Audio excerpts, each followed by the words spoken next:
Hey, I'm Jay from the Cub Scouts. I told you guys that I was gonna go for Jess because Jess was bae, and it wasn't worth it.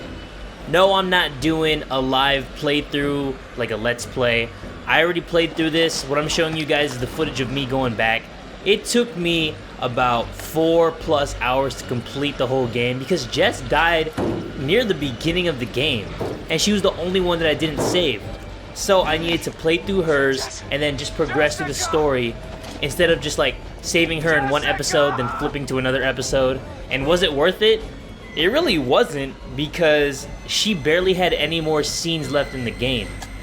You guys told me to save Jess. I had to just go through the shortcut ways, and yeah, I thought she was gonna have a bigger part in the game, like Sam or Emily or Ashley, because all those girls are like defined characters and they all have like their certain traits. Like Ashley is the scared one, but she's kind of smart and she's kind of like pointing fingers at people. Emily is a bitch, but she held her own in those damn mines. Sam, she was supposedly like the main girl character in Until Dawn, but she ended up just kind of being like more generic, like taking a back seat to like Mike, who was the main male character. And I thought Chris kind of stood out too, because yeah, he was the nerdy one, but he actually stood out too. I thought Jess was gonna be like that, but to be honest, Jess, when I saved her and played through it again, I was kind of like, man, this wasn't even worth it, because she really didn't do anything except wake up in the mines later on, which you'll see. But right now, you guys are gonna see Mike finding her, and in my playthrough, she had her whole like bottom jaw ripped off. But in this one, it's still intact and she's alive, as you guys can see. But the elevator thing still goes down, so I had thought that she died. That's what Mike thought. I thought that she died, but you know, later on it shows you that she's actually alive.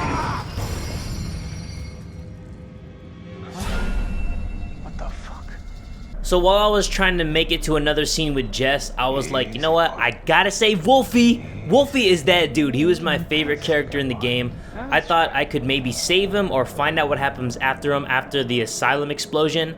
And the only thing that I could find was this chest at the very end of the room where you can give him a bone. And you can basically just pet him a couple times, and Mike interacts with Wolfie, which makes Wolfie remember Mike more when you meet up with him later for the final asylum scene. But as far as I know, and I got all the trophies, all the totems, all the clues, there is no other scenario where you find out what happens to Wolfie. If anybody finds out, I mean, let me know in the comments below, because Wolfie is that dude. Wolfie is my dude. He's my dude. That's a good boy. That's right. But this is what I was waiting for. Meeting up with Jess, or just finding out what happened to Jess. And coincidentally, it happens with Matt, the other guy who barely gets any screen time in this game. And I kind of feel bad, because I was like, you know, Matt's the only black guy in this game. He needs to have more like screen presence. He needs more scenes, and it's at the very end. And then I was kind of like, you know, Jess is bae. She got that fat donk, and then she's right there. She's about to smack him up with a damn shovel. But I don't know. They both meet up at the mines. I mean, what a fucking coinky dink, right? And they're trying to find their way out, but Jess is all fucked up because, I don't know, something about falling through the shafts and falling down the mines, and she's all messed up. But basically all that happens is they go through the mine just a little bit, and it's basically what happened to Matt, but Jess is tagging along. So it's the same scene with just Matt, but Jess is tagging along. She barely says anything because she's so badly hurt. But as you guys can see right here, it's the same exact scene as my original playthrough, but Jess is just there. And it's the don't move thing, and after that, boom, you save Jess. And I was kind of like, I played through the whole fucking game just for like less than 2 minutes of Jess appearing on screen.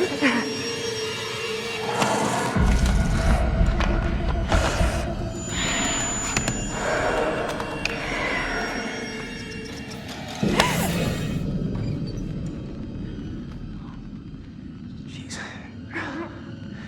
Does this hurt?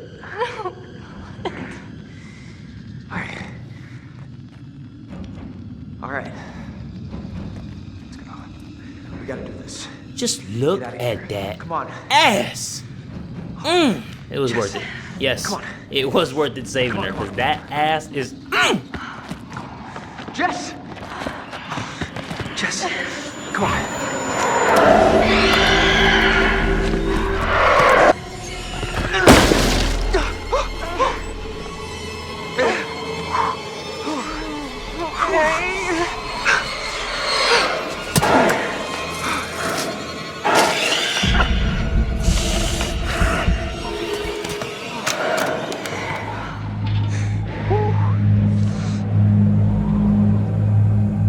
So since I saved Jess, I saved all the characters, but you can also save Josh.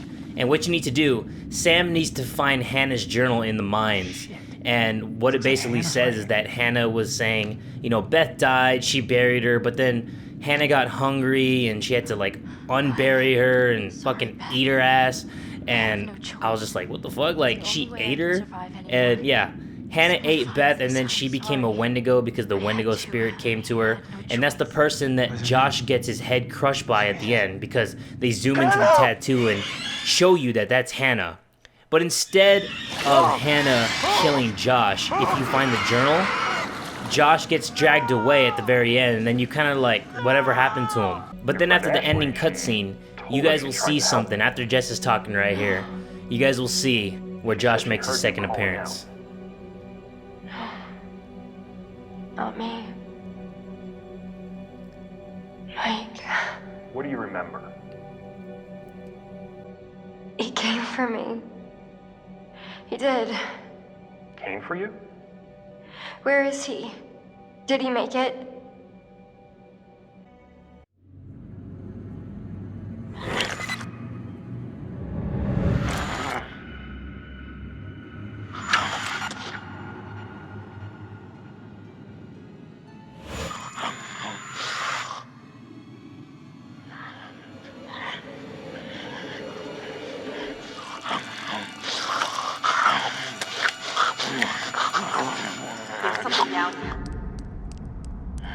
You have a visual on a survivor.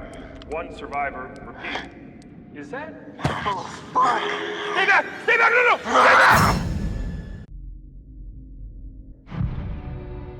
Many years ago, my grandfather hunted those possessed by the curse. But there was one that eluded him. The fiercest of all, the Macapichu. It was a terrible thing, and my grandfather could not defeat it. Sometime after, the prospectors came to mine this mountain, until a cave-in trapped the men and woke the curse again. And there were dozens of men with no food, no light. And in that blackness, the hunger came.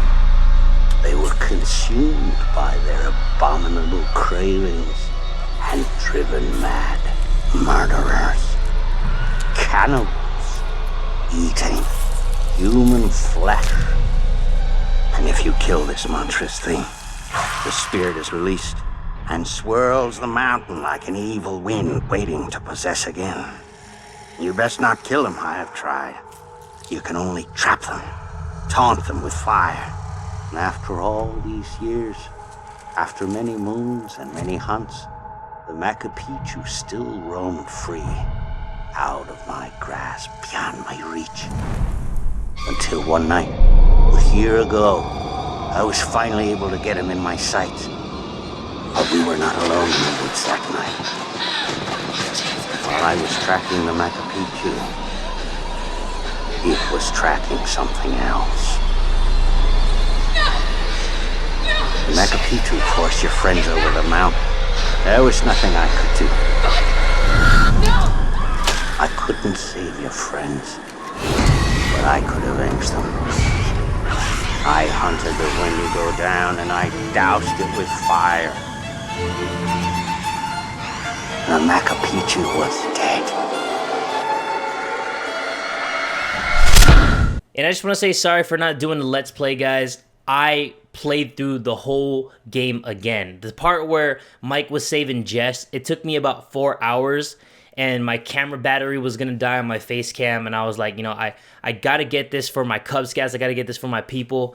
I want to show you guys Jess and Josh, and then the Totem prologue video. But that's basically gonna do it for Until Dawn. There's really not much else to show you. If you guys enjoyed this video, give it a like, and tell a friend today that Jay from the Cub Scouts is that dude.